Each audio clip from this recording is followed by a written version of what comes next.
Estatais federais, é exatamente o tema novamente hoje. Eu trouxe aqui ontem números sobre a perda de eficiência, o aumento dos custos e queda brutal nos lucros das empresas estatais federais, de acordo com o relatório agregado dessas empresas produzido pelo próprio governo por força de lei.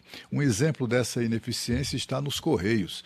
Depois de um longo período sem reagir às novas tecnologias que aposentaram a comunicação analógica, os Correios registraram, né, no governo passado um certo lucro, um tanto quanto animador e suficiente para fechar aquela porta de saída da privatização. Apesar de mais de 2 bilhões de reais de prejuízo entre janeiro e setembro deste ano, os Correios continuam gastando sem dó nem piedade. Mesmo com as contas no vermelho, torrou essa empresa estatal mais de 32 milhões de reais em patrocínio de eventos, que nada tem a ver com a atividade fim da empresa. Esses 32 milhões são 10 vezes mais os 3 milhões que os mesmos Correios gastaram já no governo Lula, em 2023.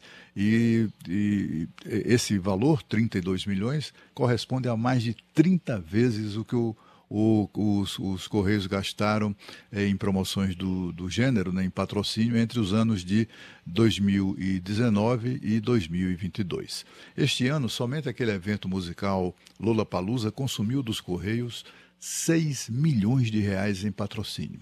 Para quem acha isso desperdício, os Correios culpam, é claro, o Bolsonaro. Diz que era preciso retomar esse tipo de investimento para fortalecimento da imagem, etc. e tal, e que isso, inclusive, terá provocado uma queda nas atividades da empresa, a falta de propaganda e de promoções do gênero. Mas como explicar, então, o prejuízo de 2 bilhões de reais em apenas 9 meses, né? O presidente dos Correios é Fabiano Silva dos Santos, amigo do deputado Zeca Disseu, indicado pelo grupo de advogados ativistas de esquerda chamado Prerrogativas e conhecido no PT como churrasqueiro do Lula. É exatamente como ele é conhecido pelo seu melhor talento, que faz um churrasco como ninguém. Mas ele também deu a sua contribuição pessoal ao prejuízo da estatal. Ele foi acusado de assédio moral contra um funcionário, mas sobrou para os Correios pagar a indenização de 100 mil reais. Os números preocupantes estão na própria transparência da empresa estatal, mas no governo Lula não parece haver pessoas preocupadas com o desempenho pífio do churrasqueiro do Lula à frente de uma empresa com mais de 88 mil funcionários que continuam apreensivos com relação ao próprio futuro. Você sabe, Cláudia? Agora nós voltamos a São Paulo com Thaís Freitas.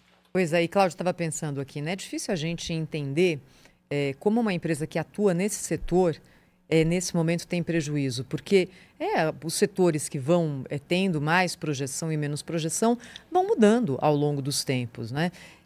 Nesse momento aqui, os Correios trabalham basicamente com entregas, com logística, é um setor em explosão no mundo inteiro, por causa do evento do comércio digital, das compras online, no pós-pandemia ainda com muito mais força. Então hoje nós temos empresas gigantes, os Correios foram monopólio durante muitas décadas no Brasil, hoje isso não existe mais, mas hoje nós temos empresas gigantes nesse setor de entrega, logísticas, que usam estruturas às vezes até mais complexas que a estrutura dos Correios e que vão muito bem, obrigado.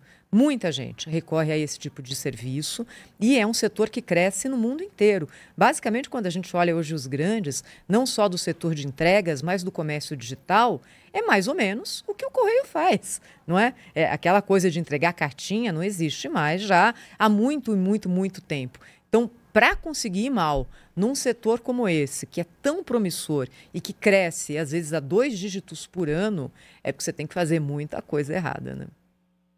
Pois é, e a gente vê no exterior, a Sônia pode até falar sobre o exemplo francês, mas na Europa é muito comum você assistir também nos Estados Unidos, empresas de Correios que eram estatais foram transformadas em empresas de comunicação e de logística muito eficientes e muito lucrativas, com ações na bolsa, etc. e tal.